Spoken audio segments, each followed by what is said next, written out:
It's a bird. It's a plane. It's niggas. niggas got superpowers. Superpower. Welcome to another evening. It is the nigga first of December. I am your host, JustLatasha, and you are currently tuned in to the dissection of Netflix's new film, Ma Rainey's Black Bottom. So get your black bottoms in here, throw some hearts up in the chat. This is a love room. We're going to have fun. We're going to have a thrilling, big-minded conversation this evening. All right? So let's see what's going on. Hey, Barty, it's just me and you tonight, baby. No, I think everybody's all talked out of Ma Rainey's Black Bottom, I guess. Is it just me and A Barty tonight? Is that it? Fine by me. Fine by me. Hi, Yana. Fine by me.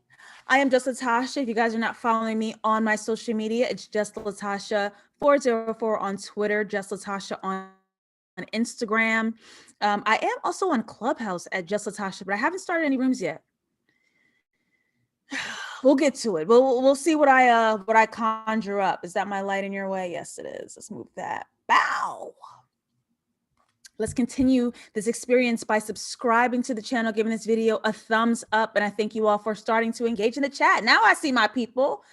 Iana, Khaled, Natalie, Tiff is here, Jazz is here, Mara Sharice is here. Hello, hello, hello. Shout out to my patrons. We went in and had such a fun, good, silly ass time yesterday on the exclusive dissection, The Wiz from the 70s, Black Ass Harlem. And it was a VIP dissection, meaning some patrons joined me on video to give me their opinions live. All they did was crack jokes the entire time. I loved it. It don't matter. We're either thinking or we're having fun or we're doing both at the same damn time. I cracked myself up. I see you, Dak Heads. What's up, Mostly Mosey? Aja from Brooklyn back. Damara, hello, hello, hello. I thank you guys for being here. Patreon.com/JustLatasha for extra exclusive monthly dissections, bi-monthly dissections, I should say. I kind of want to start right away because I feel like we're going to be here, like the conversations that we're going to have here, we're going to be here for a while. So y'all want to start off in the chat just by letting me know just your general thoughts about the movie. Off the top, when it comes to Ma Rainey's Black Bottom, there's been a lot of discussion about Viola Davis wearing padding, aka the fat suit, as it's more quickly called.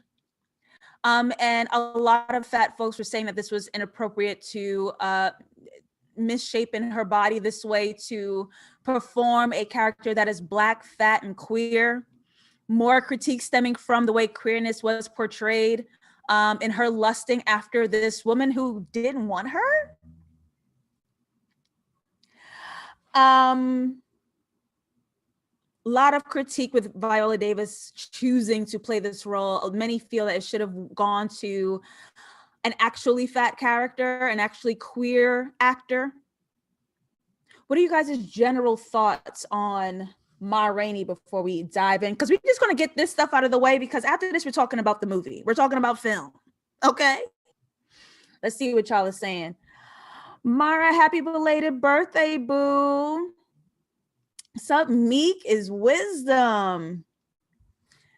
Dakhead says the ending was wild. It sure was. Kind of just jacked you up right there in the end, didn't it? Mara says it's a brilliant adaptation of the play. Mika's wisdom loved Viola's performance. She did a lot of nonverbal communication. All right, y'all liked it. I didn't actually have a problem with the movie either. I really didn't. Yes, Agent from Brooklyn says Chadwick Boseman did a phenomenal job, a phenomenal performance. Kyla says, I definitely could tell this was a play adaptation, the singular setting, the pacing, the monologues. Absolutely. And I think that's my thing with plays to films. People expect it to be this entire other experience when really it's a digital packaging of a play. And once you can accept it that way, I think you can release the letdown or the disappointment, whatever that is. It's a play. Put on Netflix. You're getting 3 locations. You got upstairs, downstairs, and the recording spot. That's it. And of course, once I was watching, I was like, okay, this is a play. And then I just enjoyed the story for what it was. I'm an avid fan of both Chadwick and Viola Davis. Great performances, powerful story. I learned about Ma Rainey. All right, I think we hit the nails on the head. Okay. So without further ado, let's just dive in. All right, Ma Rainey's Black Bottom is a 1982 play, one of the 10 play Pittsburgh cycle by playwright August Wilson. And this story chronicles the 20th century African-American experience. This story is set in Chicago in the 1920s and deals with issues of race, art, religion, and the historic exploitation of Black recording artists by white producers. One of my favorite films of all time is Dreamgirls. Be a dream girls, boy, will make you happy. That was it. The whites are coming for the Black music. Like that's what's going to happen, all right? This play's title comes from Ma Rainey's song of the same name, which refers to the Black Bottom dance. She was a well-known blues singer of the 1920s. Coleman Domingo does not want my ass because he's gay. News to me. I mean, there's a plethora of other reasons why he may not want my ass. Those are valid. However, what's definitely on the list is that he's gay. Y'all let me thirst over this handsome 50-year-old Black god. And he don't even, why he don't want me, man? Another one bites the dust. I had to throw Yaya back to the streets because y'all all want him. Okay, I can't be in line for that amount of competition. Yes, mostly him is. Produced by Denzel Washington, starring Viola Davis, Chadwick Boseman, Coleman Domingo, and Glenn Herman from A Different World, Where You Come From. So there goes Coleman. We just got to watch him. We just got to watch him go. All right, here we go. Opening shot. We in the depths of the woods in the deep of the night. I'll be back with this. Okay. We meet Ma Rainey performing on stage with her band down in the deep, deep South. And I couldn't help but notice the item behind the band and Ma Rainey on stage. The American eagle hanging on a large white banner or a large white flag. Now, when we think of the American eagle, it stands for none other than good old American rights and American freedom, and USA's #1. Freedom for who? I know niggas don't care about no damn American eagle. Not us niggas. Purely the whites on this white flag with this white symbol for freedom.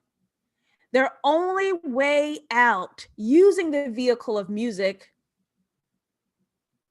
is through the control of whiteness. Black folks would have to come to terms with the fact that their freedom can possibly only exist in its full extent within their own local communities. But this band dreams of bigger. This band wants bigger, right?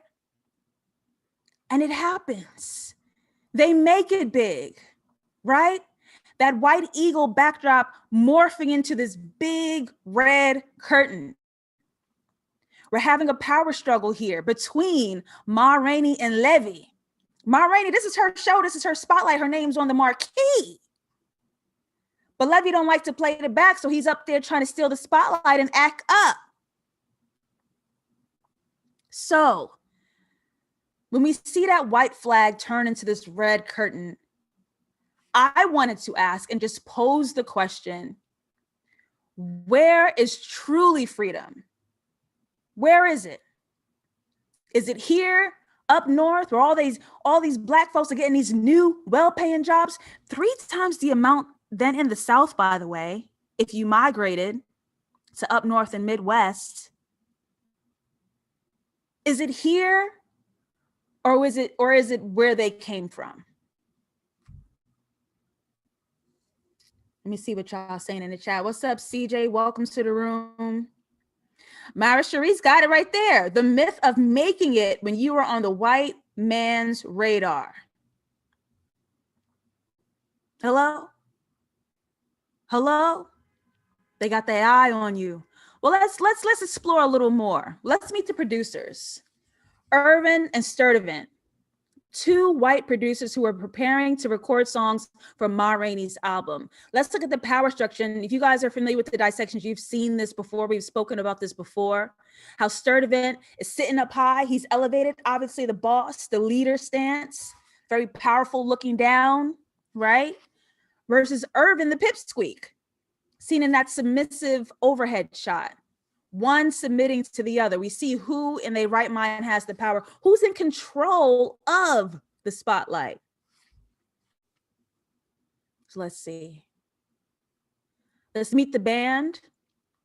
Working with these 2 white men is the big break for these guys, right? You have Cutler, played by Coleman Domingo, Toledo, played by Glenn Turman, and Slow Drag by Michael Potts. Now look, notice where they are in order to get this big break. Baby, you in a dead end.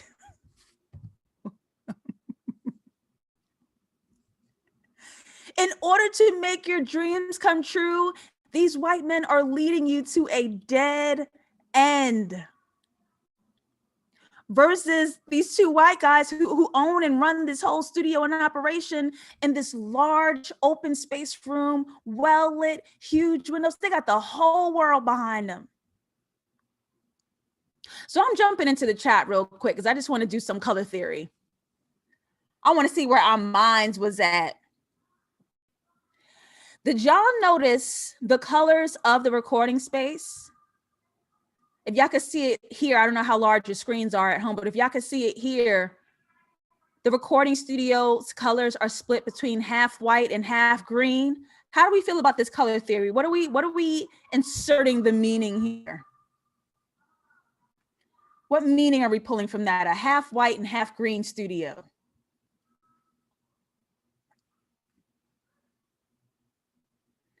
Khaled says, I was hoping Viola was actually singing in this movie so she could vie for a Grammy. Maybe Miss Davis can put out a rap record so she can get her EGOT.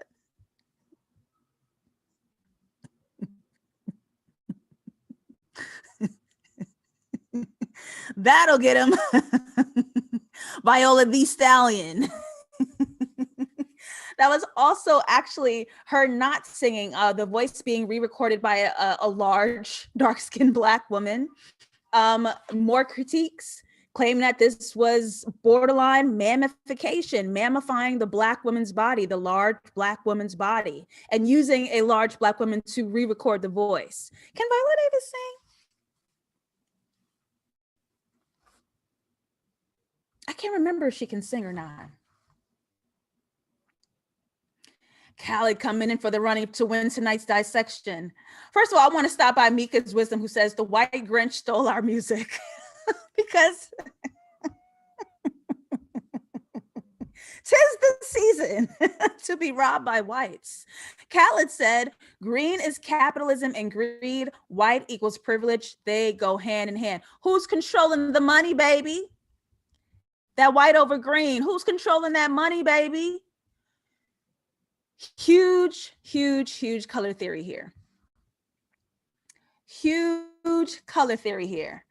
And this is just how it works. She can't sing. Okay, we got it. Viola Davis cannot sing. Lip syncing was off. That I can say.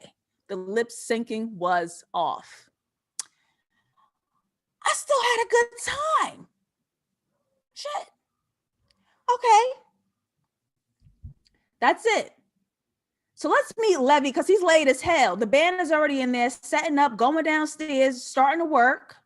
Levy's outside late and chilling, like not worried about being late at all, right? Where do we see our colors pop right back up again? Levy, surrounded by white and green. Levy is convinced that he's currently making his own way out of this hustle and bustle and this struggle journey, right? He's got his eyes on winning the white man's game. He's playing the white man's game as far as he's concerned. Look at the sign right behind these two lovely Black women. Optical, because it's giving illusion. What things look like, the optics ain't what it seems. It's optical, baby. And we can see him, he's usually shot by a light. He's shot in light, and spotlights are always surrounding him because this is his goal. He's aiming for that powerful stance, to live in the light, to live in the spotlight. This is his absolute goal. Baby, let's meet the troublemakers of the movie right now.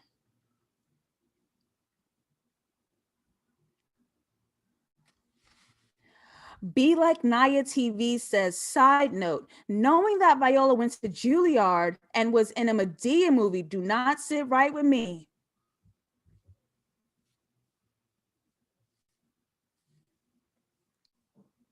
Whew. It's some spice in the chat tonight. It is some spice in the chat tonight. All right. Let's talk about the troublemakers of this film. How do we feel about these shoes? Let's look at the color. Let's look at the signs. How do we feel about these shoes?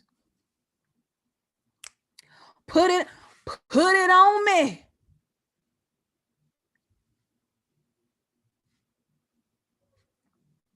Put it on me. This was a big sign here if we was paying attention to the colors. This was a big sign here.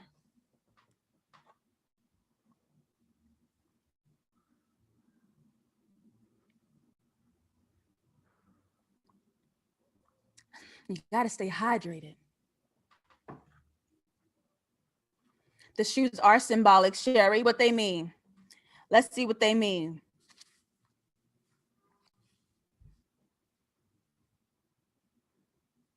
Oh, I like that. D. Blevins says golden, a status of symbol. Gold shoes. I like that a lot. I like that a lot.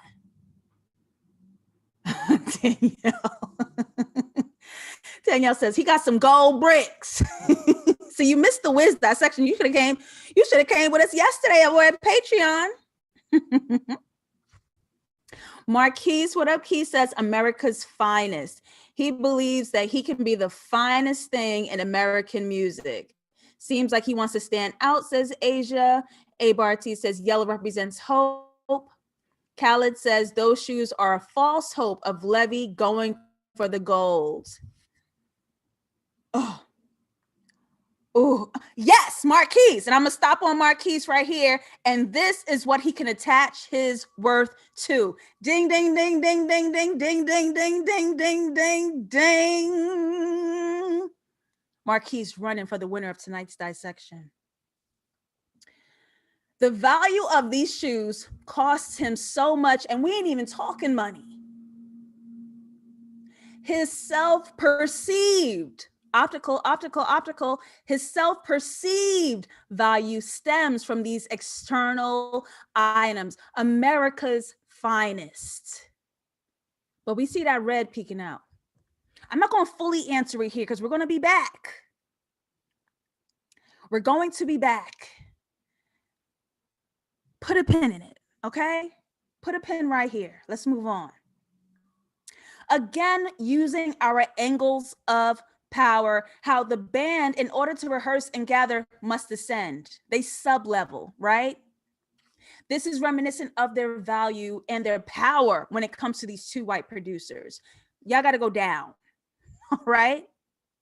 Now, We remember that big white banner in the back when they was performing down south in a hometown, and what big stars they were locally, right?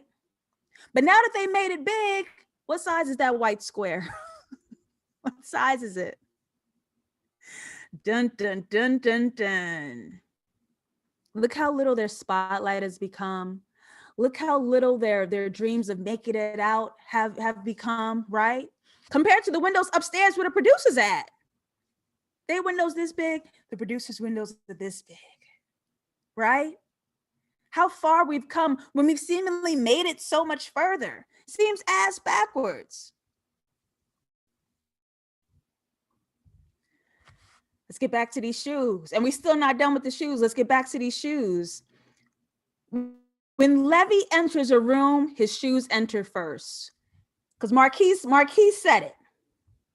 This is his entire value. He enters rooms based on the value of these damn shoes, not himself. Right? He even takes these new shoes, give a little dance in the mirror. And we know all about mirrors here. The reflections mean a break of identity. He's looking at a diluted version of himself. This version doesn't even exist in the real 3D plane. He's seeing this false image of himself with these shoes. I'm that guy. That guy's not even here. Ugh. It's terrible. It's terrible. Jumping back into the chat. Levy is obsessed with this door. This door haunts him. So jumping into the chat, why is this door locked? Why do we feel that this door is locked?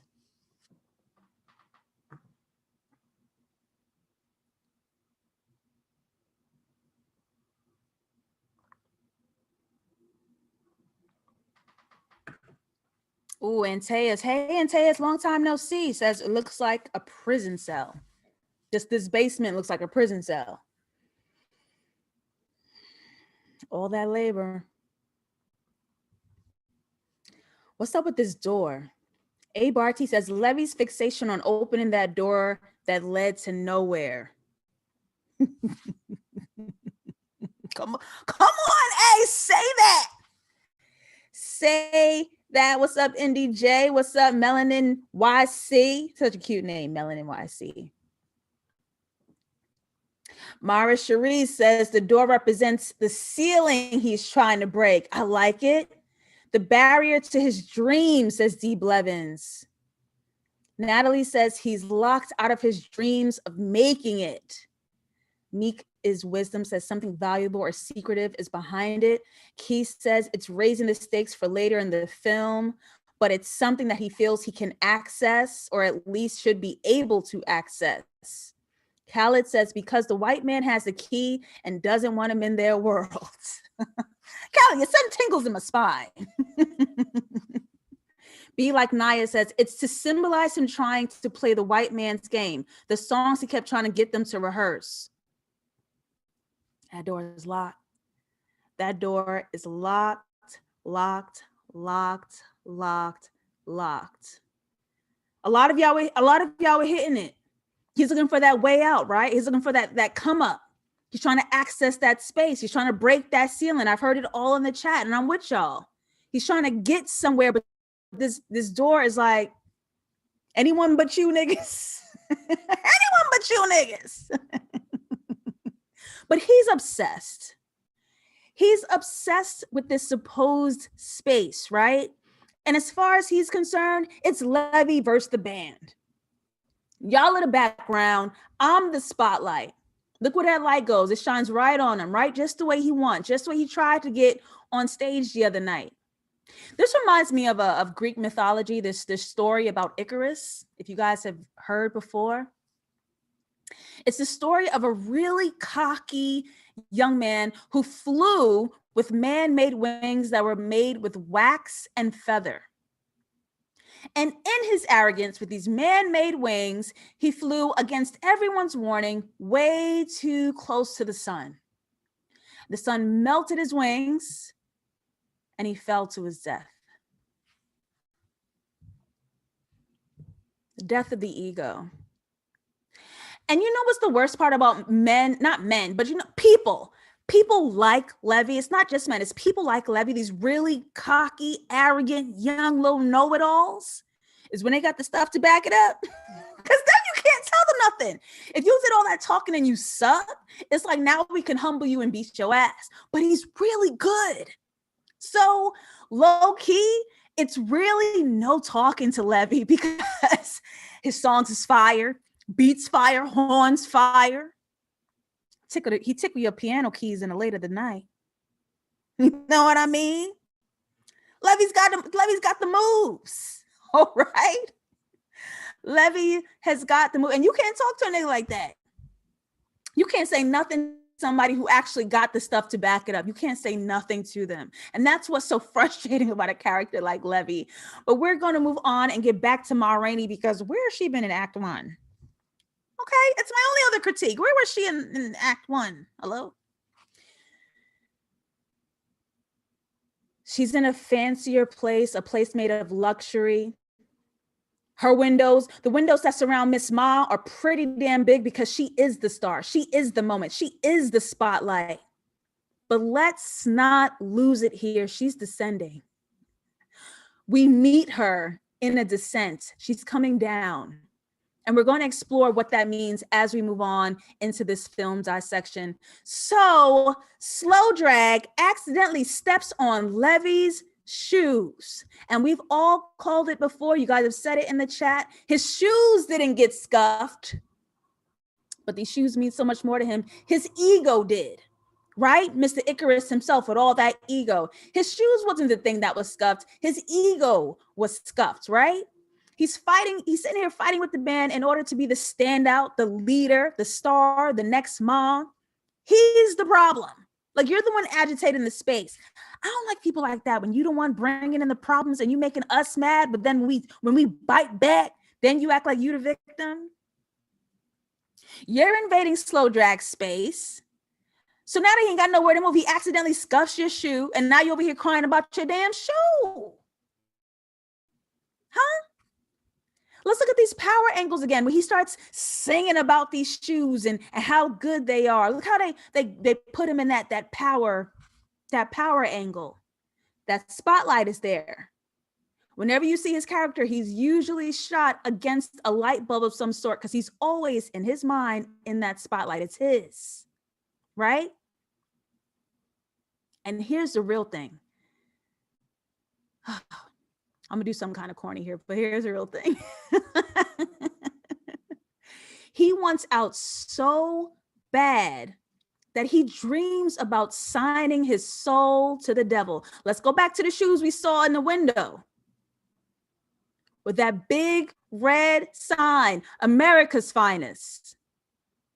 If you leave it up to people back then in the 1920s Chicago, America is white people. The black folks ain't in America. America's Finest. He sold his soul to the devil.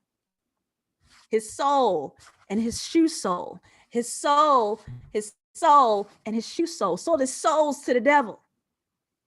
And he yells, "May God strike me down." Let's remember that. Let's put a pin in that. May God strike me down. Because I definitely want to come back to that line. We have a big talk about religion coming up. And I want to see what y'all talking about. I just like to do the play on words. He sold his soul to the devil, soul to the devil. I just like to do something corny like that. Sherry says Levy is a tragedy of a character. Whew, Levy got a big lesson to learn, but let's remember that. May God strike me down. We go back to Ma, right? Look at all these huge spotlights that she got. Look at all these huge light that shines on her all the time. What Ma has here, and I saw someone mention it earlier, I can't find the comment, but what somebody mentioned here in the chat was that Ma has leverage. The gag is she has access to good spaces, but she knows, we met her on that descent, this is only for a limited amount of time, okay? She doesn't have this space and this power for long, and she knows that, all right? As long as these white men want something that she has, That's where her power is. And radio is the beginning of the death of her career. Why? Because instead of paying Ma every time she has to perform live and do the song over and over and do the performance, you could just record her voice and go ahead and sell that. Go ahead and sit your black bottom back down in the South. We got this thing now. And now this recording is what's valuable, not Ma herself anymore, right? She's on the descent. So this moment, this recording, this meeting today has to last as long as possible. Someone said it here in the chat. Ma knows her worth and she knows her power. She is milking them all for everything that they got and demanding each and every item. And whatever Urban got to say, she's like, hail to the now. Hail to the now. No, hell no. It's going to be a fight every time you talk to me because she needs this moment. Marquis says, and remember, we're only introduced to her at the end of her career. Say that. What's up, Ellie? Welcome to the room. Goddess Godiva says she was hot, feet tired, sweaty. As a bisexual, I'm just as a person who engages in sex, y'all all gonna have to shower first. I don't know how they was doing it, getting bucket naked back then, because under all them clothes and 3-piece suits in the dead of summer, ain't nobody kissing necks in the middle of the day. You're wet. You're sopping. I can't do it. Hygiene is a must, please. I can't do it. Khaled says, I thought them closing the curtains when she's recording might have been a technical thing, but maybe it symbolizes the white men closing the curtains on her career. Ooh. D. Blevin says they were always on Ma's time and everyone respected her except that nigga Levy.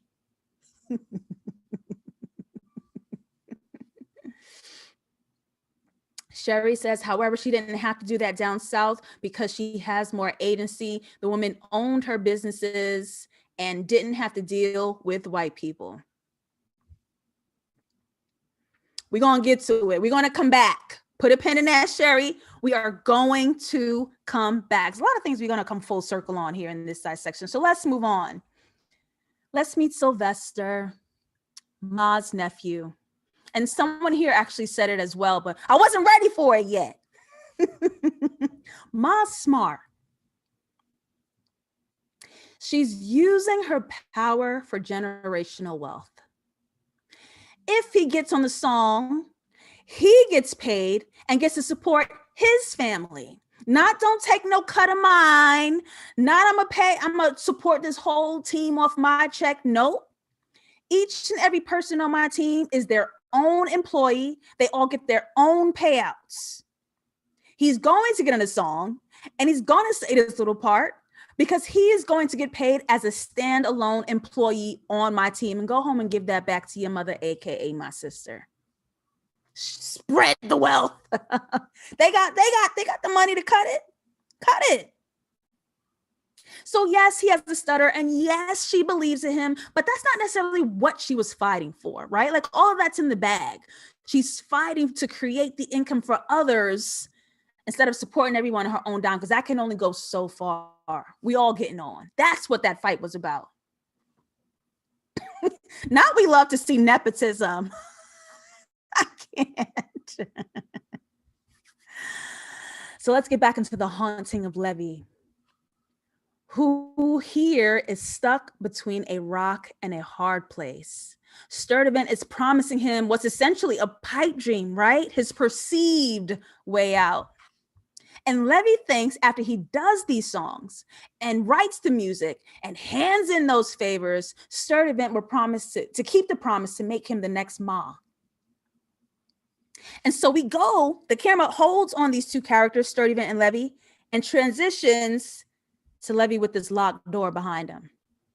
Oh, how we say so much by saying so little.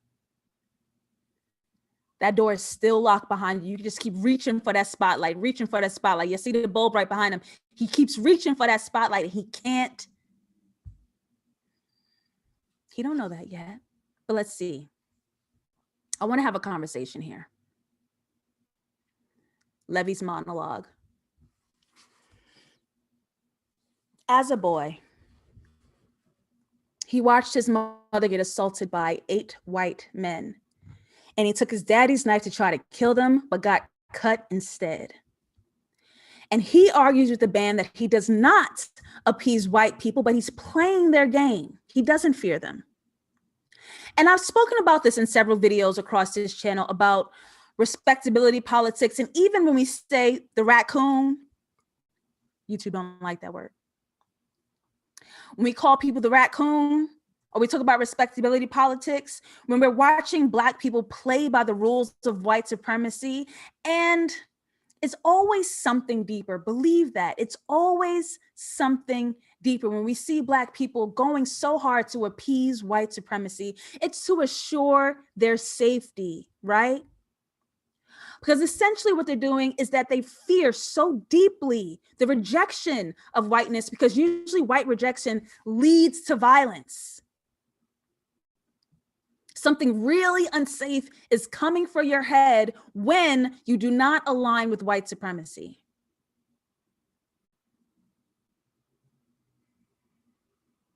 We see that spotlight behind him. If this doesn't work and he doesn't get his way out, if he doesn't fight tooth and nail to get a way out, he is still that scared little boy in the shack under attack by whiteness, watching his mama get harmed. So now we have to realize where Levy is coming from, the motive.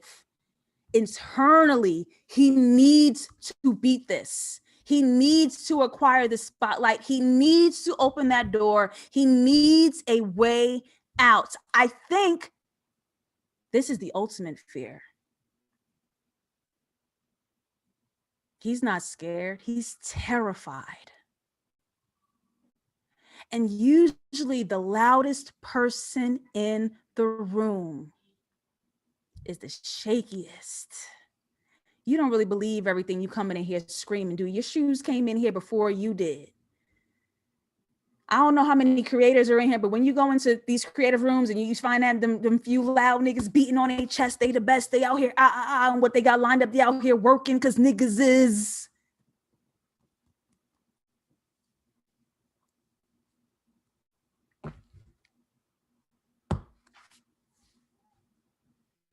There's usually nothing up under all of that. He talked too much. Levy talks too much. He's terrified. Nastivity says, JustLatasha got Inception going on. Thank you for being here, boo. Oh, you got the Wiz that section and you got that section at the same damn time. Oh my good. Oh my good. All right, y'all, let's move on. Oh, this part, I'm stopping by real quick. The colored man is the leftovers.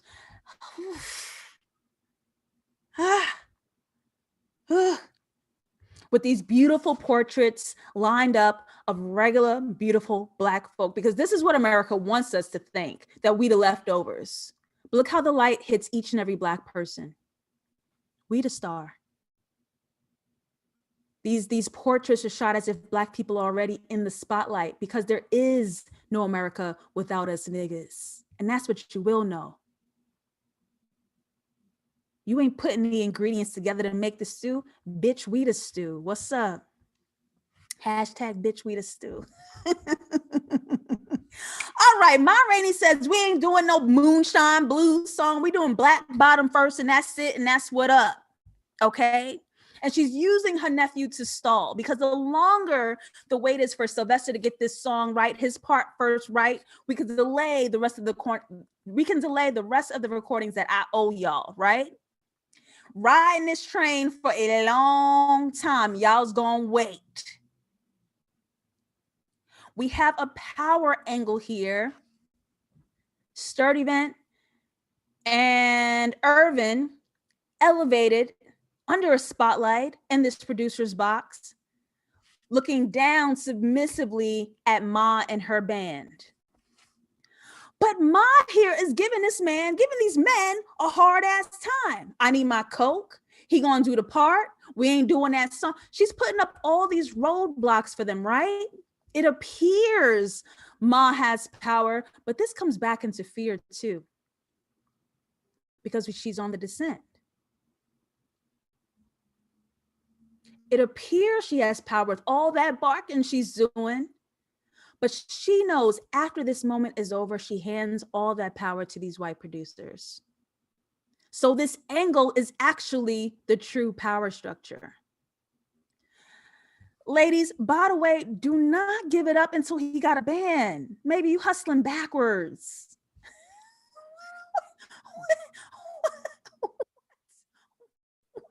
Okay.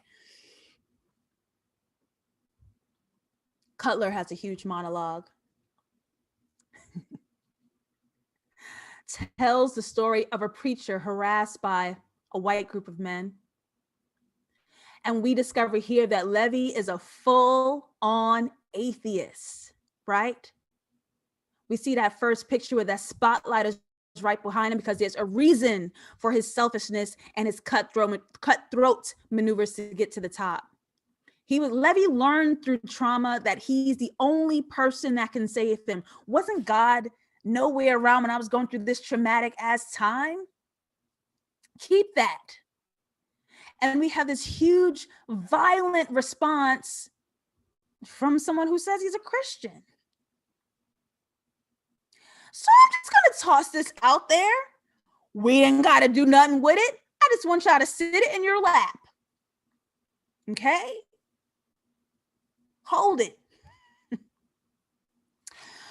Black people should really evaluate their investment into religion, Christianity, Catholicism, Baptist. Evaluate the roots of how our people acquired it. Evaluate the length that people go to fight for religion and what they sacrifice from their actual personal humanity in order to protect that religion. And that by no means give up God, spirituality, all of that. It doesn't mean that, because there's so many times, and you could see it here, where religion does not include God or love or humanity in any sort. It's about protecting the narrative, protecting the tale, protecting this identity. I'm going to kill you because I'm Christian. Well, that's an oxymoron. Like, how do we get there? That doesn't even make it don't make sense. And we've seen such violence come from people who are super attached to their religion. The way Levy's attached to these shoes mean something to his identity and his value. Like so many religious people, if you insult my God, I'll kill you. Brainwash much? Like, you're gonna have to just back it up for a second. Back it up for a second. And also not realizing a bunch of biblical rituals come from Africa. We don't got the time. Let's move on. So let's talk about the door. We came back. Let's talk about the door. And he says, all of this, Miss JustLatasha. C-Flex Run says, religion seems to make people passive in their living, at least in my experience and looking at my family. Dang. Mara Cherie says, we really need to change our relationship with our God. Much of what is still taught is still oppression, the opposite of freedom. Oof. Ooh.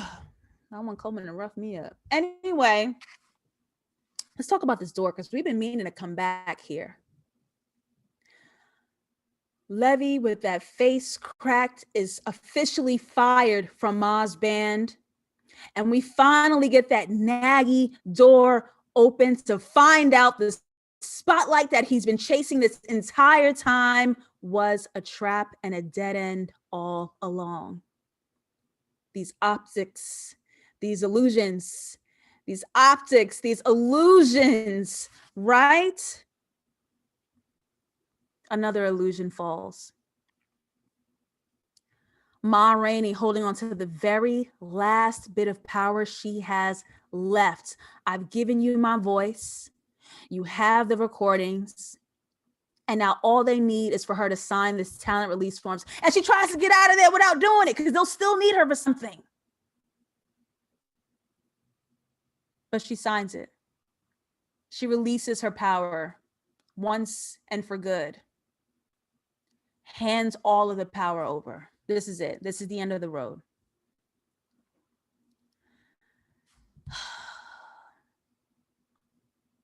Levy tries one more time. Again, with our power angles, our white producer, Sturdivant, is ascending up the stairs where he belongs. Big, powerful white man in the sky. He's going upstairs. Levy got to stay down. And the jig is Sturdy. Mr. Sturdy robs Levy of his dream. I got this song with you on like $5 for him. Knowing how much money he going to make by the time he has the stuff in his possession.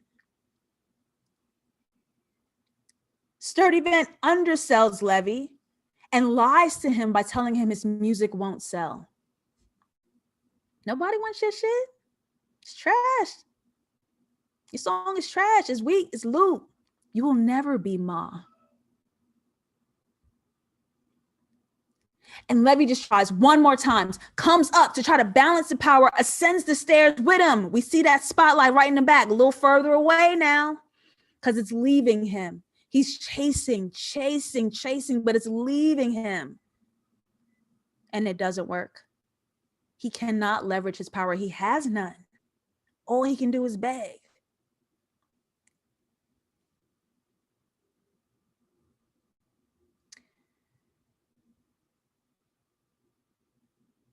So after all these L's, all he's got is these shoes. After all of these L's, he's been fired. That back door leads to nowhere. He ain't going to sell his songs and be a star. Face crack of the century. Oops. All there's left to do is project because Toledo accidentally steps on Levy's shoe. This is the final straw, the final attack against his ego. You scuffed my shoe. You erased my entire ego and identity. Man, I'll end you. Sold his soul. Sold his soul to the devil. Have my songs for $5. Sold his soul to the devil. Give me these $11 for these golden shoes.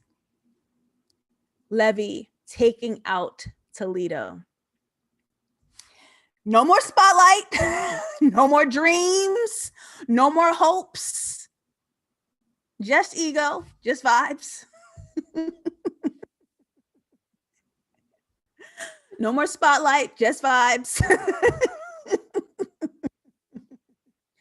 Rainey J, ironic name, huh? I can't watch the ending again. It took back my breath. It took my breath away. Millennial Malk, what's up? I believe that represented the only power he felt he could take. Black man can't fight an oppressor, so all he could do was attack one of his own. Do we not see that time and time and time and time and time again? I think there's a lot of things, especially in critiques and discourse, when an artist puts something out and it's really disturbing, a lot of people with these critiques are not attacking the big monster that there is to attack. They attack that art piece because that's an easier battle. AKA, this is America. I ain't gonna go fight over there. I'm gonna fight right here. I'm gonna fight right here.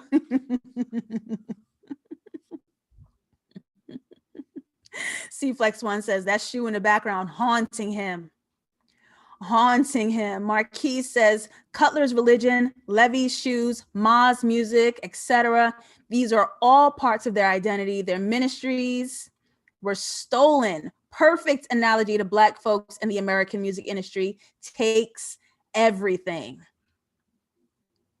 everything. Goddess, we're going to get there. I'm going to ask y'all right here, Goddess. I'm going to come right back to you. I have a question for the audience.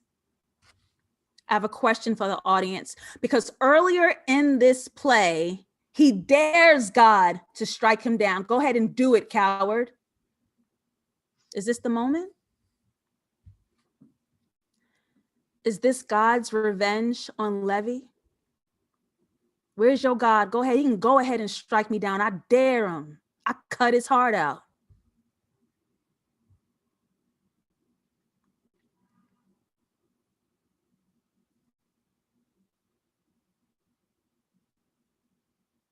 Did God strike him down? Flew too close to that sun? Is this free will or is this divine punishment? Because he's done, guys. Levy's done. He has no more career, no more freedom. He can't be outside with his friends doing hood rat things. Levy's done. Okay. Khaled says that final scene was him getting struck down. Y'all said, I don't think so. G-Man says, I don't think so. What's up, G-Man?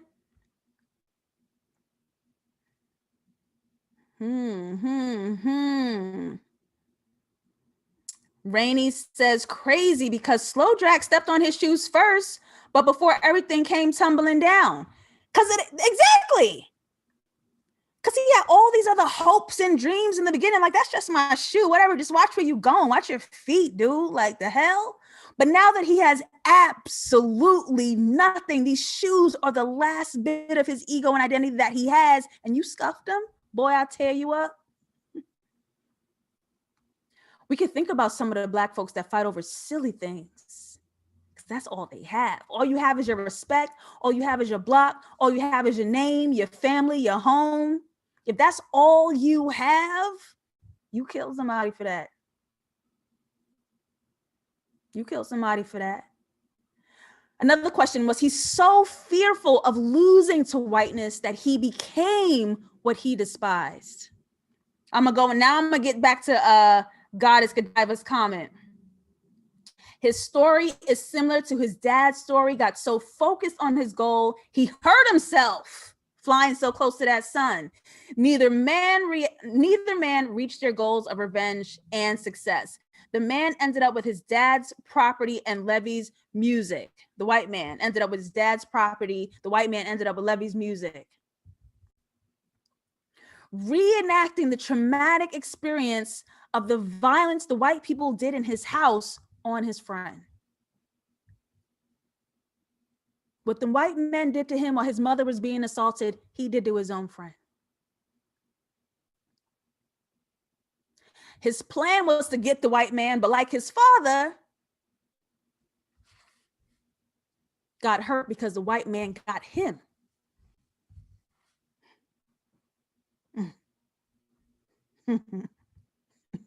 Oh, weakest wisdom, sins of the father. Yes, yes, yes, yes, yes.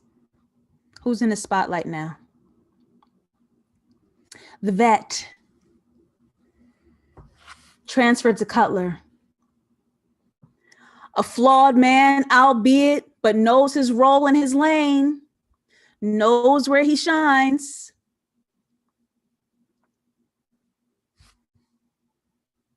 It could all be so simple. You had to go and murk somebody. Take another look.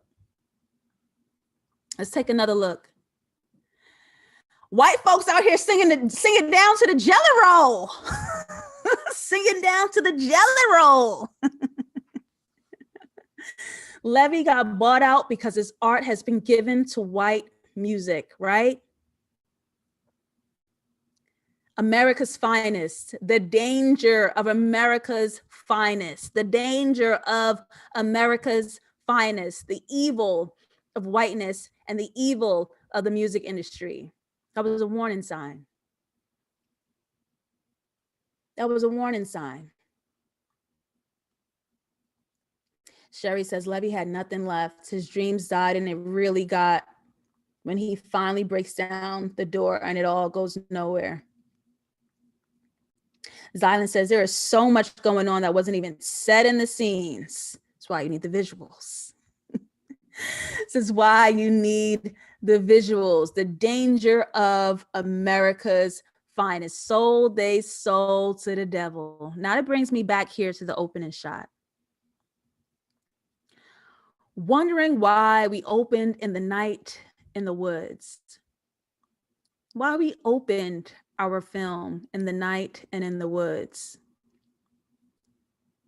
Even when you make it, you ain't out of the woods yet. Even when you make it big, you ain't out of the woods yet. Living freely in the dark because the light cost them everything. The light cost them everything. Who are you when you're not interrupted? Who's Ruby when she's uninterrupted? Another dissection, y'all. We did it. Netflix's Ma Rainey. I always want to say Miss Rainey. Ma Rainey's Black Bottom. I thank y'all so much for being here. Subscribe to this channel. It helps me so much as a creator when you guys subscribe, hitting the thumbs up, turning on your notification bells. When I go live, it'll send you an email that, hey, JustLatasha's live. Lowercase the T in my name, please, and thank you. All right. Follow me on social media. I'm JustLatasha on Instagram, JustLatasha404 on Twitter. I hope I see some hearts in the chat. This is Love Room. What up, CJ? Love Room, Love Room. Throw some hearts up in the chat. Look, y'all, I'm gonna tell y'all something. I'm trying to get these on Strong Black Lead. I'm trying to get these on Netflix. So if y'all go ahead and like tag them and tell them this is the most fire experience and tell them they need to platform it. Y'all can go ahead and stutter on all my dissections. You know, niggas is getting paid. I'm gonna stop acting up, please. I'm gonna stop acting up. I'm gonna start acting up. It is holiday season. Usually every Thursday I have my Piece of Script series. Last weekend I did the Midsummer scene breakdown, which is so funny because that same week I did The Wiz. I dissected The Wiz for my patrons, an exclusive show yesterday, patreon.com/JustLatasha. I realized that Midsummer and The Wiz is the same movie. What a coincidence. That's my superpower. On Nigga 1st of December, that's my superpower. Go ahead and read my tweets, my thread, all about it, showing you that Midsummer is the exact same movie as The Wiz, which blew my mind. What a coincidence that I did those two movies at the same time. So I am not going to be doing a Piece of Script this Thursday because it is the holiday season. Please share joy and love and peace and commune safely, eat until your bellies are full, become a patron today, and be safe going into the new year. I want you all here. I want to see you guys on this side of 2021, even more happy, more abundant, more full, more peaceful, more loving, because that's what we do here, all right? In this incredible little bubble. Take care of yourselves. Tag Strong Black Lead and tell them I'm the one. All right. See y'all later. Thank you for throwing hearts in the chat. I'll see y'all. Shout out to my patrons.